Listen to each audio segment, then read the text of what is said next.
Hey y'all, welcome back. It's another edition of Let Me Explain You Something.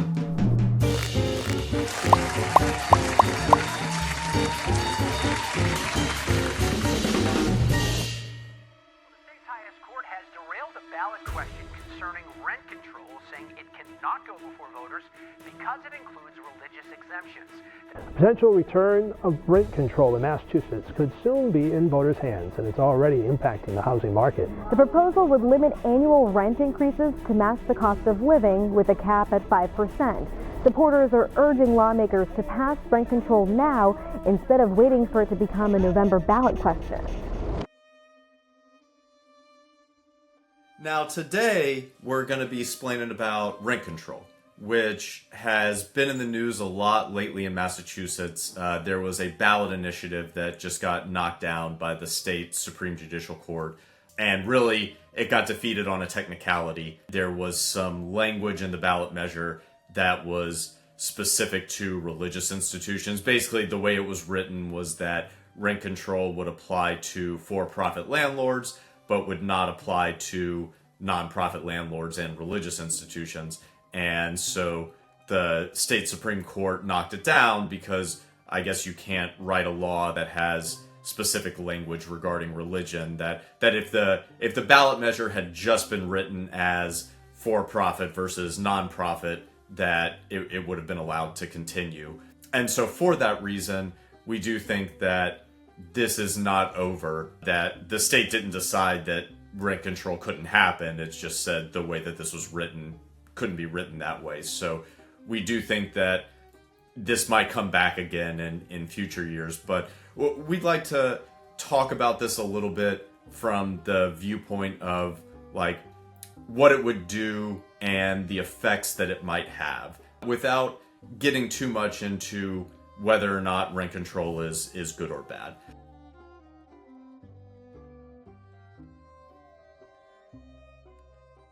The version of the bill, the way that it was written, and this was a ballot measure. Let me correct myself. This was not a bill that the state legislature had negotiated and put together and they were going to vote on.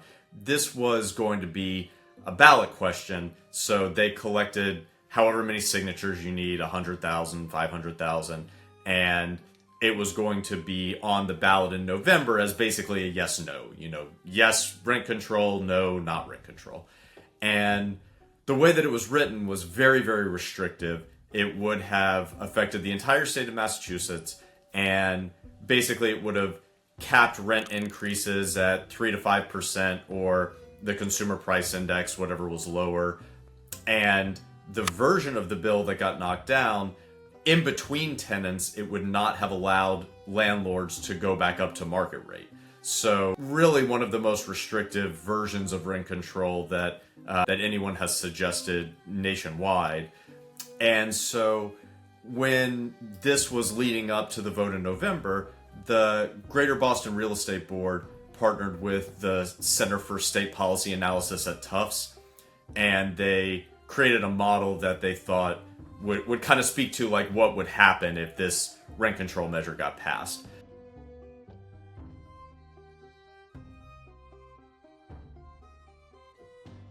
According to their analysis, that it would upend the real estate market, shrinking the residential property tax base by 6 to 9% in municipalities all across the Commonwealth.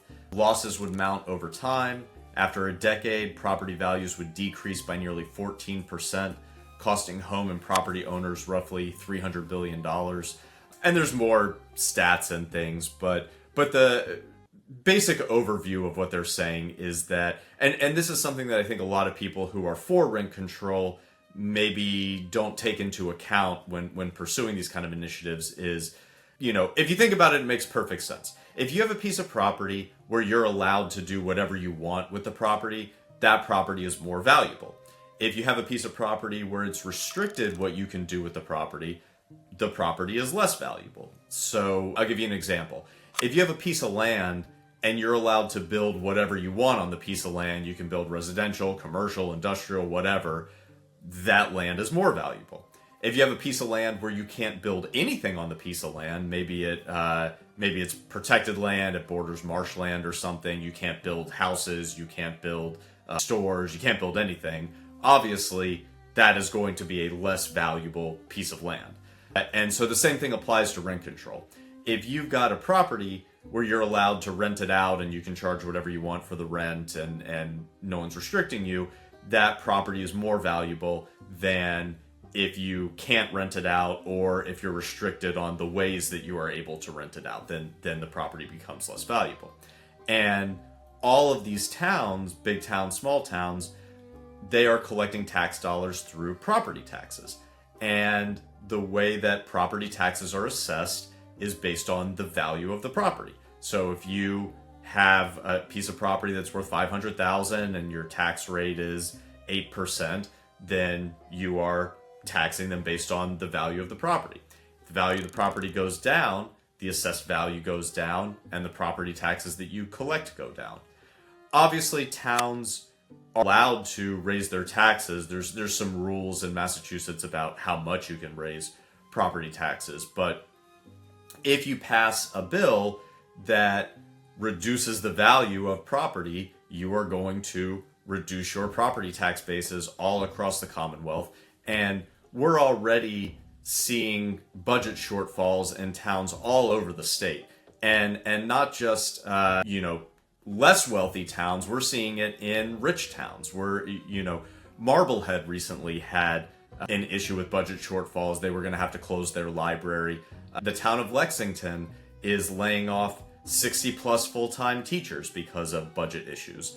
This is a problem all over, and I don't want to dive too much into why those things are happening, but it's an important part of the rent control conversation to understand that it's not just as simple as let's put in rent control and then we're going to help out renters and cost of living will go down.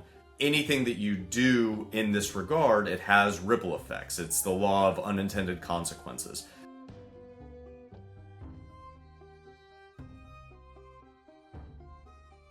The way that I always think about it, in college, took this environmental science class, and we watched this study on, there was this issue in the Southwest where boll weevils were coming and eating the crops. And so they were trying to figure out, what do we do about the boll weevils?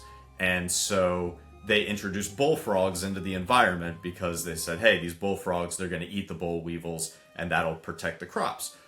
Which it did, but it also caused the bullfrogs to become the ultimate predator in that environment, which people didn't realize. They ate everything. They ate scorpions and birds and just like, they were this unstoppable predator, and nobody realized that. They were just thinking about, we want the frogs to eat the boll weevils. And there's countless examples of that where you do a thing to fix one problem and then you end up creating another problem as a result.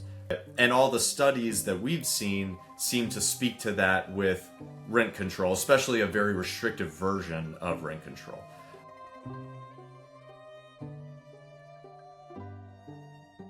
Generally, in the real estate community, we think that the way you fix the cost of living crisis is by increasing supply. Real estate is all based on supply and demand, and part of the reason it's so expensive here is that there is more demand than there is supply. I mean, Boston area, everything is very close together. There's not a lot of places to build, and we do have fairly restrictive zoning rules.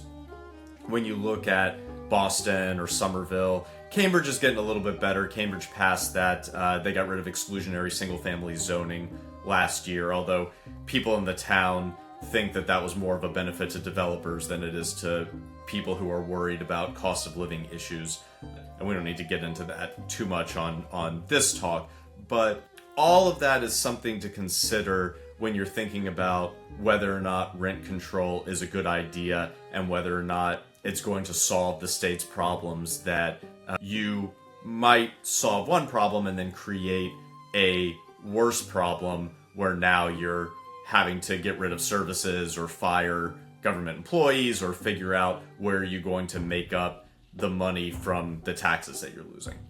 If you'd like to talk about this topic or any other topic affecting the Commonwealth and especially real estate related, I'd love to have a conversation with you. Please feel free to reach out, and we look forward to talking to you soon.